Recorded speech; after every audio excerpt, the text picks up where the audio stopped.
Howdy, this is Mackenzie Franklin from SideGameLLC in Colorado Springs, Colorado. Today I'm starting the biggest list I've ever done. It'll be broken up into 10 separate videos, and it'll be my top 100 games of all time. Now the way I structured this list is based on my ratings of these games. So in this list you're going to see all 8s, in future lists you'll see 9s, and in my last 2 lists you'll see all 10s. So there's only 20 games that I've played ever that I've rated a 10 out of 10. Very cool, very exciting. There are many 8s, so a lot of them didn't make the cut. There are a lot of good games out there. So let's, without further ado, get started. So my number 1 game is Obscurio. Sorry, not number 1. My number 100 game is Obscurio. Obscurio is a game of one trader trying to sabotage a group of magicians that are trying to escape this labyrinth of books. And there's one book that really wants to get out. So the book is going to be giving clues to help the rest of the magicians escape while the trader is trying to sabotage those clues. Very cool, very exciting. My number 100. My favorite thing about this game has to be the trap cards that come up. They're little tokens you draw from a bag that will allow the trader to do something to manipulate the game somehow. Whether it be these red lenses that cover the clue cards, or it could be that everyone has to immediately put out their guess about what door to escape in and they can't talk about it. It's really cool because as the trader, some of them you are allowed to directly interact with, others you just kind of play off and you'll try to add more traps by wasting time. It's really cool. I really like the trap mechanism in this. It's my number 100, Obscurio. My number 99, wow, this is going to be hard to say, is War Chest. War Chest is a very heavy game, literally, but it's actually a pretty straightforward, simple, abstract game. You have these wonderful poker chips, and your whole goal is to either control the most command points or win through attrition. If your opponent can't do anything, they obviously can't control command posts, so you're going to win regardless. So very cool game. It's a every player has these different chips in front of them, and you're going to be adding them to a bag as you play. So it's a bag building game. As you play, you'll be pulling out the chips, and you can either summon them, or you can use them to activate the chips you already have on the board, or you can strengthen chips that are already there, or sometimes use them for special abilities. So I really like the different powers in the game, and my favorite thing is the random chance of what chips are going to pull out. It adds a level of fun and tactics to this strategic abstract game, where things like chess or Go I'm not as enamored with, where the strategy is set on the table and there's no luck or random factor that you get a hand in. So I really like that in War Chest, and the components also help this one out a lot. That's number 99, War Chest. Number 98 is Zulkin, the Mayan calendar. This was one of the most fascinating games I've played. It features a gigantic gear, and the gear is going to turn workers that you place on it. So the premise of the game is to construct monuments and buildings to the gods and try to get as many points possible by doing this. But the way we're going to be gathering the resources to build these things are placing your workers on gears. And as the gears turn, they age. And the further they go up on these time tracks, the better the actions are. So you can either take them immediately for stronger benefits, or you can let them sit for a while. You could take them immediately for weaker benefits, or you could let them chill for a longer while and get some crazy strong benefits. So it's really up to you how you play this. Sometimes it's one of those games where you don't have to get a bunch of workers, but the more you have, the more you can do, but you also have to pay more for them. So it's a really fascinating game. I love the time mechanic, how it's done here. I think this is probably one of the best time mechanics displayed in a game. And that's my number 98, Zulkin, the Mayan calendar. My number 97 is Mysterium. This is the predecessor to Obscurio, and this is a straight cooperative version of this style of communication via large art cards games. So I really love the DM mechanic, so you have a ghost with a giant player screen in front of them that they'll be giving clues to everybody. So I really love that mechanic of a player with all the knowledge, and the screen itself is pretty intimidating. I love that everyone is playing all the time.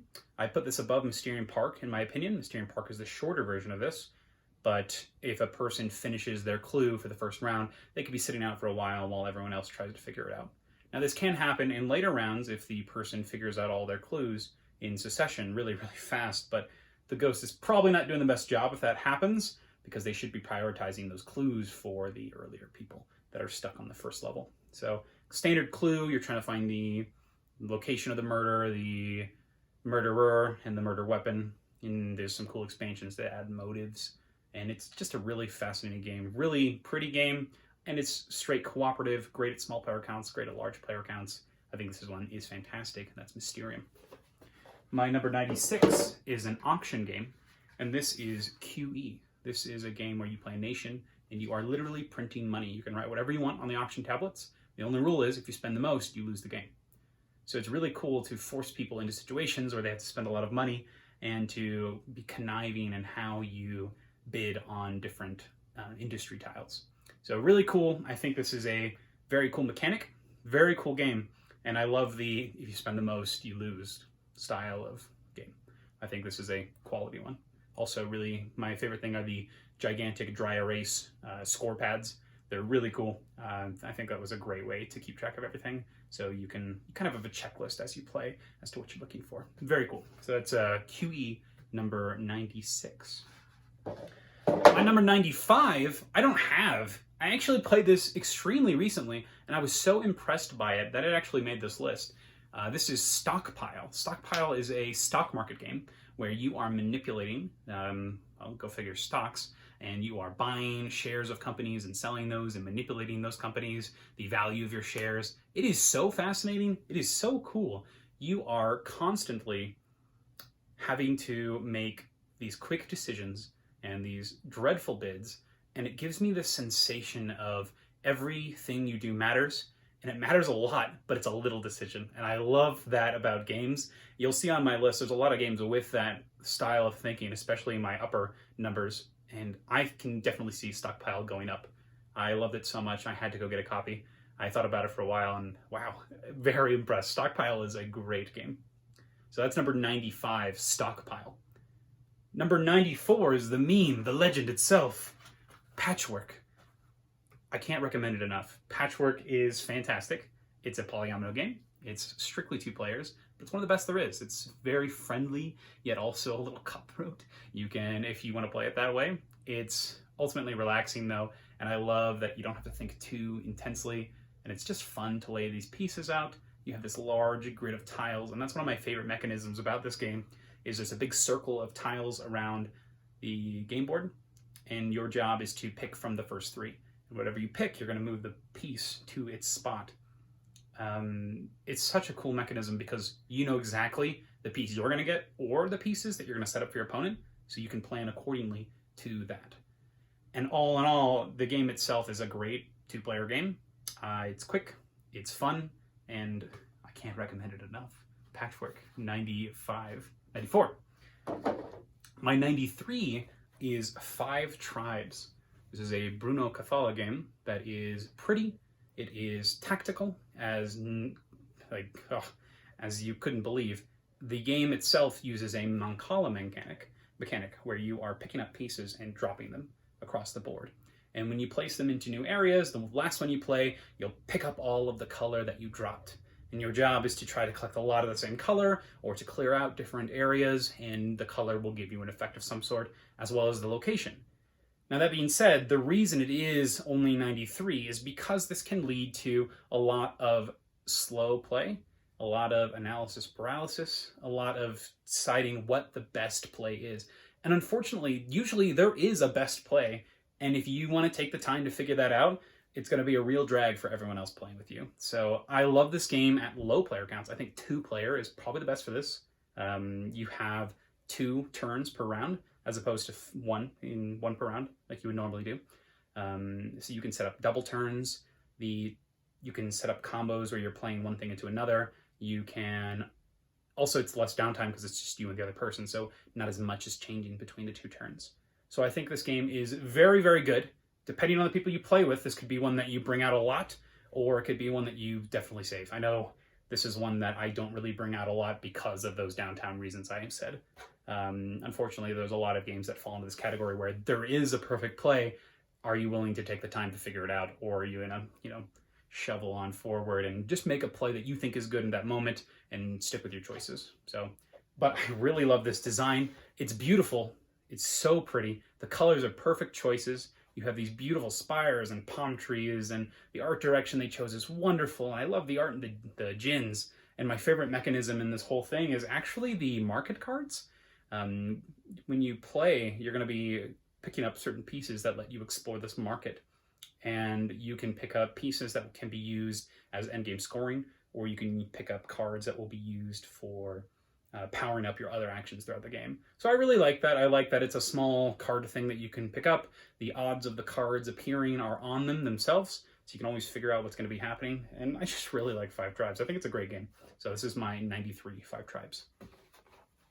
My 92 is Street Masters. So this is the Street Masters Aftershock box, the big one. And this is one that I've had a lot of fun with in 2020 and 2021. So this is a cooperative game that is a homage to Double Dragon or Street Fighter, any of those classic arcade games, but it's not a head-to-head fighting game, it's a cooperative game. So you take control of one of these fighters and you are going to take them on against a clan. And this clan has all sorts of minions and they have a boss, and your job is to take out the boss before they complete the scheme. So it uses what's called the modular deck system, where you're going to have a deck of bad guys, your own personal deck for whatever character you choose to play, and you'll have a deck for the stage itself. So the stage gives a win condition to the enemy, in addition to you dying. That's also one of their win conditions. But then you have your deck, and the combination of those three things will make a completely different experience. So there's so many combinations that you can have, which gives this game a heck of a lot of replayability. I don't think I've played the same combination twice. There's just so many ways to do it. So I really like the Street Master system. My favorite parts are the unique fighter decks. Each deck has a ranking of difficulty, so you can give it to people that want to do heavy combos, or you can give somebody that just wants to get in and out and, beat the crap out of some bad guys. And the stages are also ranked difficulty levels, so you can really scale it to whatever you're playing with or whatever mood you're in. So I really like Street Masters. I like this one a lot. Street Masters, my 92. My 91 is an even bigger box, and this is Mechs versus Minions. It has appeared on this list before, on lists on my videos before. Mechs versus Minions is a great one to bring to conventions. It is a huge cooperative game where you are programming robots. And these robots will go around stopping these little tiny minions, and your job is to complete a goal of some kind. Usually it's protecting a bomb, or getting crystals, or moving something, or protecting something, or taking out a boss. It all depends on the mission that you're playing, which adds a lot of coolness to this whole game. You have a cool system with the programming that is built around a scenario. My favorite part of the game is the drafting phase. You're going to have a 1-minute timer that you'll flip, and everybody has to pick a card before the timer runs out. If somebody takes too long picking a card and that timer runs out, then everybody that didn't get their card yet shuffles all the cards together and gets a random one. So you really have to frantically say what you need, be very demanding, be like, leave that, take that, give your 10 cents, and if you're the person choosing the card, you gotta go. You can listen to people, but if it's something you really need, take it, and then you're just gonna see what happens afterwards. After that, almost everything is simultaneous in the game, with the deciding what you're gonna do with your cards, and then the turns themselves are super quick, because you just activate your command line. And once again, it's programming, so you'll be putting these cards on a command line. You can even put them on top of other cards to get a stronger effect if they're the same color, or you can discard them for cool effects. So I really like that programming phase and the drafting phase, and then the execution is just super fun. So I love the massive amounts of guys you're going to be taking out, and this is Mechs versus Minions, my 91. So that's all my games for today. So that's my 100 to 91. I hope you enjoyed the list, and I'm excited to do the next 10. So thank you again. Once again, my rating for all these games is an 8 out of 10. I think they're great. I think they're above average games. I think these are some of the best. Yeah, any of these I would recommend, and I would play in a heartbeat. So thanks so much for watching. Side Game Strong.